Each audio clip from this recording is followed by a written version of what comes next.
Warahmatullahi wabarakatuh.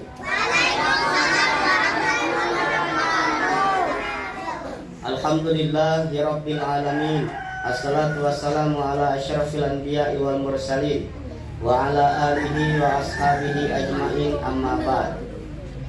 Para santriwan dan santriwati Taman Pendidikan Al-Qur'an Said Hamim yang dimuliakan oleh Allah Subhanahu wa taala. Pertama-tama marilah kita bersyukur kepada Allah dengan mengucap alhamdulillahirabbil alamin. Karena nikmat Allah lah kalian hadir di sini. Nikmat Allah itu tidak hanya nikmat ilmu, ada juga nikmat sehat. Ada juga nikmat tidur nyenyak juga nikmat. Belajar ke sini juga nikmat. Senyum dengan teman, tidak sakit hati, tidak iri hati juga nikmat. Maka sebagai hamba Allah kita wajib bersyukur kepada Allah. Maka kita ucapkan alhamdulillahirabbil alamin. Yang kedua, kalaulah ada sosok tauladan di dunia ini, maka yang terbaik yang menjadikan tauladan kita tiada lain adalah Nabi kita, siapa? Muhammad sallallahu alaihi wasallam. Banyak orang-orang hebat, orang hebat yang menjadi kalian mungkin ngefans. Pemain bola ada yang hebat, artis ada yang hebat, tapi yang paling diikuti siapa? Nabi Muhammad sallallahu alaihi wasallam. Maka kita ucapkan lafaz Allahumma sholli ala sayyidina Muhammad wa ala ali sayyidina Muhammad. Nah, judul kita hari ini di pertemuan yang ke-15 masih belajar tentang akhlak lil banin, akhlak untuk anak-anak. Judul kita adalah adabul waladi ma'a abihi, yaitu sopan santun seorang anak kepada ayahnya. Kalau kemarin sopan santun kepada ibunya sudah. Sekarang sopan santun seorang anak kepada ayah. Anak-anakku yang dimuliakan oleh Allah Subhanahu wa taala, seorang ayah itu yalzamuka an tata'addaba ma'a abika kama tata'abba ma'a ummika. Harus seorang anak itu memiliki sopan santun kepada ayahnya sebagaimana seorang anak berakhlak karimah dengan ibunya. Jadi kalau dengan ayah, dengan ibu bersopan santun, maka dengan ayah juga harus bersopan santun. Apa di antaranya? Satu, orang yang bersopan santun dengan ayah, tolong diingat. Yang pertama adalah patuh terhadap perintah-perintah ayah. Apa yang pertama? Patuh mengikuti perintah-perintah ayah. Yang kedua, watasma'a nasaihahu, mendengar nasihat-nasihat ayah. Jadi kalau nasihatnya kalian mengaji, kemudian belajar yang rajin, jangan sering main di luar waktu yang tidak sesuai, malam-malam begadang masih main HP, masih main lato-lato yang di luar batas. Ya kan? Ada di rumah ayahnya masih tidur, baru mau tidur, habis kerja, tiba-tiba kalian di rumah main lato-lato misalnya. Berisik tidak? Berisik tidak?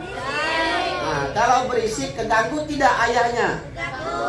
Maka anak yang soleh mendengar nasihat ayahnya. Tidak boleh, apalagi tetangganya sakit, ayubnya sakit, ibunya sakit, kalian sibuk main-main itu, tidak dekat ayahnya, tidak dekat ibunya.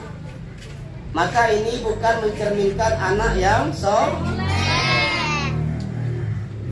Wa antat lubada iman ridahu. Apa yang harus dipinta kalau tadi patuh dan juga mendengarkan nasihatnya? Yang terakhir ini anak-anakku adalah meminta ridho. Coba kira-kira kalau kalian ujian misalnya, siapa yang di sini di antara kalian ketika mau ujian bilang ke ayah dan ibunya, ya tolong doain ya hari ini saya mau ujian. Yang pernah bilang kayak gitu siapa? Angkat tangan. Masya Allah. 1, 2, 3. Benar kayak gitu. Sudah.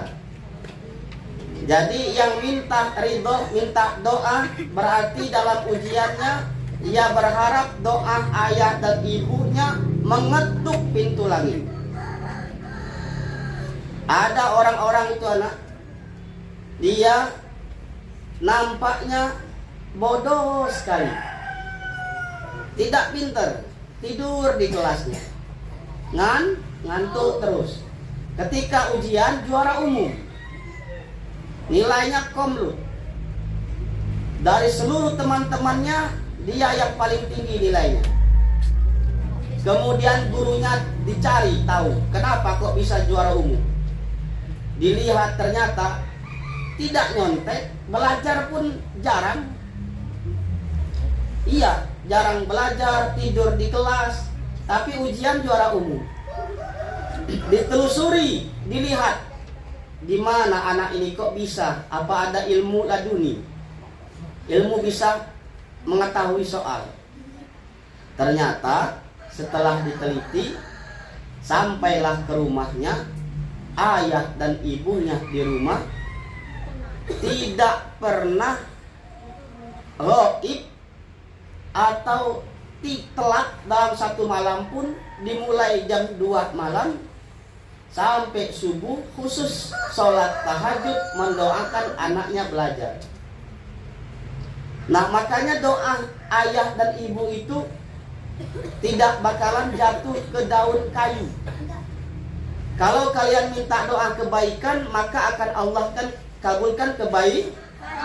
Tapi kalau kalian nakal, ibu sedih, ayah sedih, dia sampai meminta kepada Allah, ya Allah, anak aku ya Allah, tolong ya Allah. Nah, kalau sudah keluar sumpahnya, apa yang terjadi? Pernah dengar kisah orang maling kundang menjadi batu? Kenapa? Karena anak durhaka. Tidak bakalan jauh siksa dunia. Ustadz, saya kan banyak uangnya. Terkadang dengan uang yang banyak membuat siksa dunia dia didapatkan. Bagaimana? Punya uang, tidak pernah sholat. Punya ilmu, tidak pernah sholat. Wah, saya kan S1, S2, S3, pinter, sarjana, gelar di mana-mana, pangkat di mana-mana, wisuda sudah sampai ke luar negeri. Tiba-tiba kena azab ilmu. Di mana azab ilmunya? Kalau dia punya ilmu untuk dirinya, bukan bermanfaat untuk orang lain. Cuma dirinya sendiri saja. Orang lain tak mau dengar. Kalau orang lain dengar, orang lain jadi berisik pening dengarnya.